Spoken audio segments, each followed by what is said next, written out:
नमस्कार साथियों, इस वीडियो में हम रेलवे ग्रुप डी और एनटीपीसी से जुड़े हुए मॉक टेस्ट जो है देने वाले हैं। इसमें 30 प्रश्न लिए गए हैं, अति महत्वपूर्ण है और रेलवे के नए पैटर्न पे आधारित हैं। तो अपना आप यहाँ पे मॉक टेस्ट जरूर लगाएं और चेक करें कि आप 30 में से कितने प्रश्न जो है सही कर पा रहे हैं। ये वीडियो में जो है सामान्य ज्ञान और विज्ञान के क्वेश्चन जो है शामिल किए गए हैं, तो बिल्कुल वीडियो को कंप्लीट देख कर जाएं और कंप्लीट जो है मॉक टेस्ट जरूर लगाएं। पहला क्वेश्चन है कि गौतम बुद्ध की माँ का नाम क्या है। बताने का प्रयास करिएगा। कमेंट बॉक्स में कलम कापी जरूर लेकर बैठें, या चाहे तो कमेंट बॉक्स में भी जवाब दे सकते हैं कि राइट आंसर क्या है। अपना इसको जरूर चेक करें। तो गौतम बुद्ध की माँ का नाम बताना है। ऑप्शन दिए गए हैं, माया है, त्रिशला है, कनिका है या कौशल्या। राइट की अगर हम बात करते हैं तो जितने भी लोग ए पर जा रहे हैं बिल्कुल राइट हो जाएगा। माया नाम है गौतम बुद्ध की माँ का। ठीक है, तो ऑप्शन ए राइट हो जाएगा। लेकिन क्वेश्चन बताने का प्रयास करिएगा। कन्नौज की लड़ाई में शेरशाह सूरी द्वारा हुमायूं को डैश में पराजित किया गया, किस सन में पराजित किया गया था। 1544 दिया है, 1540 है, 1542 है, 1539। राइट की बात करते हैं तो बी हो जाएगा। 1540 में जो है पराजित किया गया था। ऑप्शन बी राइट हो जाएगा।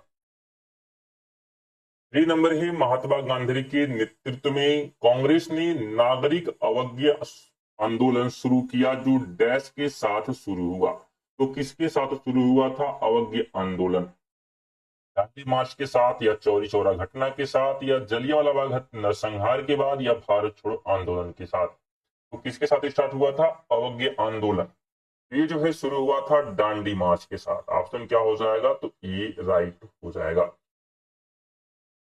चलिए आगे बढ़ते हैं। 4 नंबर क्वेश्चन है, वह केंद्रीय बैंक कौन सा है जो क्षेत्रीय ग्रामीण बैंकों का नियंत्रण या नियमन करता है?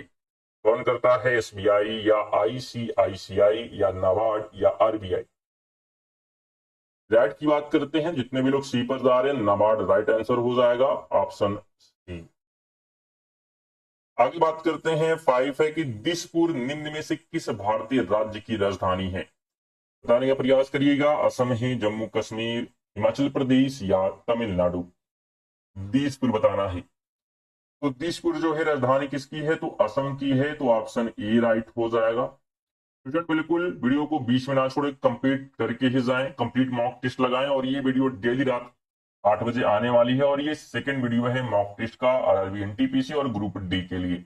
इसके पहले कल भी एक वीडियो आई थी रात 8 बजे, और डेली वीडियो रात 8 बजे आने वाली है। तो चैनल को इसलिए सब्सक्राइब जरूर आप लोग कर लें।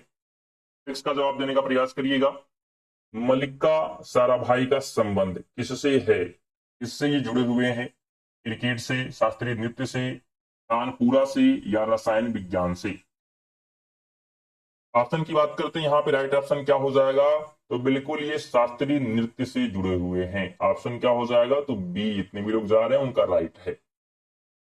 अगला क्वेश्चन है, ब्लैक रॉक रेगिस्तान कहाँ स्थित है? बताने का प्रयास करिएगा। ब्लैक रॉक रेगिस्तान यूनाइटेड यूनाइटेड है, या इजिप्ट है, चीन है, या दक्षिण अफ्रीका है। तो यहाँ की राइट की बात करते हैं तो ऑप्शन क्या हो जाएगा? बिल्कुल यूनाइटेड में। कहां पे है? तो यूनाइटेड में है ये ब्लैक रॉक रेगिस्तान।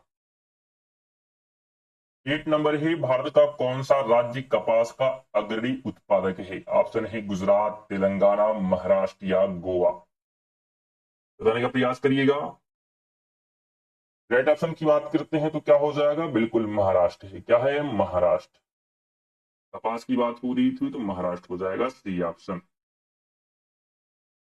9 नंबर ही, 1928 की फिल्म देवदास की निर्देशक डैश थे। तो कौन थे? बताने का प्रयास करिएगा। 1928 के देवदास के निर्देशक की बात हो रही है।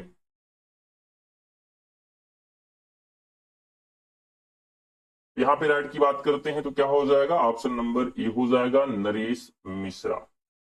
ठीक है, क्या हो जाएगा? नरेश मिश्रा। इसमें पीछे के क्वेश्चन था कि भारत का कौन सा राज्य कपास का अग्रणी है। तो यहाँ पे उत्पादक की बात हो रही है, यहाँ पे महाराष्ट्र नहीं होगा, गुजरात होगा। ठीक है, प्रेजेंट टाइम में कौन है? तो गुजरात है। क्या है? गुजरात है। इसी ऑप्शन नहीं होगा, ध्यान रखिएगा। ये नहीं होगा, क्या होगा? गुजरात होगा। जितने भी लोग गुजरात पर गए उनका बिल्कुल राइट हो जाएगा। तो गुजरात ध्यान रखना है, भारत का कपास का अग्रणी उत्पादक। आगे बात करते हैं। 3 नंबर है कि आर्य संस्कृति के सर्वोच्च काल में गंगा घाटी के जनपद जो संख्या में डैश थे महाजनपद बन गए। तो कितनी संख्या में थे जनपद गंगा घाटी के? 16, 14, 15 या 18? राइट की बात करते हैं तो राइट क्या हो जाएगा? बिल्कुल उनकी संख्या जो है 16 है और वही जाकर क्या है आगे 16 महाजनपद बनते हैं। 11 है डैश ने अपनी राजधानी दिल्ली से देवगिरी हस्तांतरित की जिसे उसने दौलताबाद नाम दिया। तो किसने जो है हस्तांतरित की थी दिल्ली से देवगिरी और उसे दौलताबाद नाम रख दिया? ये किसने किया था? तो ये किया गया था मोहम्मद बिन तुगलक के द्वारा। ऑप्शन नंबर बी हो जाएगा, तो आपको बी यहाँ पे ध्यान रखना है। तो सभी जो है मोस्ट इंपॉर्टेंट क्वेश्चन है, संभावित है परीक्षा के लिए, तो बिल्कुल कंप्लीट वीडियो को देखें। 12 की बात करें तो भारत में चेरापूंजी, विशाखापट्टनम, कोलकाता इत्यादि जैसे स्थानों में हवा में नमी का उच्च स्तर यानी कि जलवाष्प होता है। ऐसे स्थलों के वातावरण को क्या कहते हैं? क्या कहेंगे ऐसे वातावरण को? ठंडा, गर्म, वासित या आर्द्र? राइट ऑप्शन डी हो जाएगा, इसे आर्द्र कहते हैं। वायु में जो नमी होती है उसे क्या कहते हैं? आर्द्रता कहते हैं, आर्द्र कहते हैं। 13 है कि गांधी इरविन समझौते पर किस वर्ष में हस्ताक्षर किए गए थे? गांधी इरविन समझौता बताने का प्रयास करिएगा। 1940, 1925, 1931 या 1920? राइट ऑप्शन सी हो जाएगा 1931 को हुआ था गांधी इरविन समझौता। 14 है भारतीय अर्थव्यवस्था के संदर्भ में निम्नलिखित में से कौन सा माध्यमिक क्षेत्र के अंतर्गत आता है? तो माध्यमिक क्षेत्र के अंदर कौन आएगा? स्वास्थ्य, उद्योग, बैंकिंग या कृषि? ऑप्शन हो जाएगा क्या? बी, उद्योग आता है हमारा। किस क्षेत्र की बात हो रही है? तो माध्यमिक क्षेत्र के अंतर्गत उद्योग, ऑप्शन बी। 15 नंबर है राज्यसभा की सदस्यों की अधिकतम स्वीकार्य संख्या। अधिकतम यहाँ पे होगा स्वीकार्य संख्या कितनी है? तो अधिकतम जो स्वीकार्य संख्या है 250 है। ऑप्शन नंबर डी राइट हो जाएगा, जितने भी लोग डी पर जा रहे हैं। वीडियो को लाइक और शेयर जरूर करते हुए चलिएगा और चैनल को सब्सक्राइब करें अगर चैनल पर नए हैं। वैसे फिर से अगर आपको मॉक टेस्ट देना होगा तो आप जो है फिर वीडियो को ढूंढेंगे यूट्यूब पे। इससे अच्छा क्या करें का चैनल को सब्सक्राइब कर लें, जिससे आपको नोटिफिकेशन मिलता रहेगा टाइम पे, क्योंकि ये वीडियो डेली रात 8 बजे आने वाली है। 3 नंबर क्वेश्चन है कि स्पाइसेज बोर्ड ऑफ इंडिया किस केंद्रीय मंत्रालय के अंतर्गत आता है? इसके अंतर्गत आता है ये स्पाइसेज बोर्ड ऑफ इंडिया। ये आता है वाणिज्य और उद्योग के अंतर्गत। ऑप्शन क्या हो जाएगा? तो सी राइट हो जाएगा। अगला क्वेश्चन है कि डैश नाम ग्रीक भाषा में आया है जिसका अर्थ सिंधु नदी के पार का क्षेत्र है। तो किसकी बात हो रही है? सिंधु नदी के पार का क्षेत्र, इसका अर्थ होता है जो ग्रीक भाषा में आया है। तो क्या है? भारत है, जम्बू द्वीप, आर्यावर्त या भारतवर्ष? राइट की बात करें तो भारत। भारत क्या है? तो एक ग्रीक भाषा का शब्द है जिसका मतलब होता है सिंधु नदी के पार। 18 है कुछ ग्रहों के उपनाम हैं और उनमें से एक लाल ग्रह है। वह ग्रह कौन सा है? सिंपल सा बताना है कि लाल ग्रह किसे कहते हैं। लाल ग्रह शुक्र को कहेंगे, मंगल को, बुध को या बृहस्पति को? तो मंगल को कहा जाता है लाल ग्रह। क्या कहते हैं? तो लाल ग्रह मंगल को कहा जाता है। 19 है निम्नलिखित में से कौन कर्नाटक संगीत की त्रिमूर्ति में से एक है? मीराबाई, अन्यमय, त्यागराज या कालिदास? राइट की बात करते हैं तो बिल्कुल सी हो जाएगा, त्यागराज को त्रिमूर्ति में से ये एक है, सी ऑप्शन हो जाएगा। 20 है क्षिप्रा नदी डैश में स्थित है। कहां पर है? उड़ीसा में, पश्चिम बंगाल, बिहार या मध्य प्रदेश? तो जो क्षिप्रा नदी है ये ध्यान रखिएगा कहां पर है? तो मध्य प्रदेश में है। ऑप्शन नंबर डी राइट हो जाएगा। अगला क्वेश्चन है भारतीय फिल्म निर्देशक गुरुदत्त का वास्तविक नाम क्या है? भारतीय फिल्म निर्देशक गुरुदत्त का वास्तविक नाम पूछा जा रहा है। वास्तविक नाम इनका है Vasant Kumar Shivshankar Padukone. Option number A right हो जाएगा। अगर आप इसका रिवीजन पीडीएफ प्राप्त करना चाहते हैं तो हमारे टेलीग्राम चैनल से जुड़ सकते हैं, जिसका लिंक आपको डिस्क्रिप्शन में मिल जाएगा। 22 है कि निम्नलिखित में से कौन द्रव्यमान की इकाई नहीं है? पूर्ण है, किलोग्राम है, ग्राम है या डाइन है? द्रव्यमान की इकाई नहीं की बात कर रहा है तो डाइन हो जाएगा। क्या हो जाएगा? Dine, option number D. 23 है कि बल का मात्रक होता है। क्या होता है बल का मात्रक? तो बल का मात्रक होता है किलोग्राम मीटर प्रति सेकंड स्क्वायर।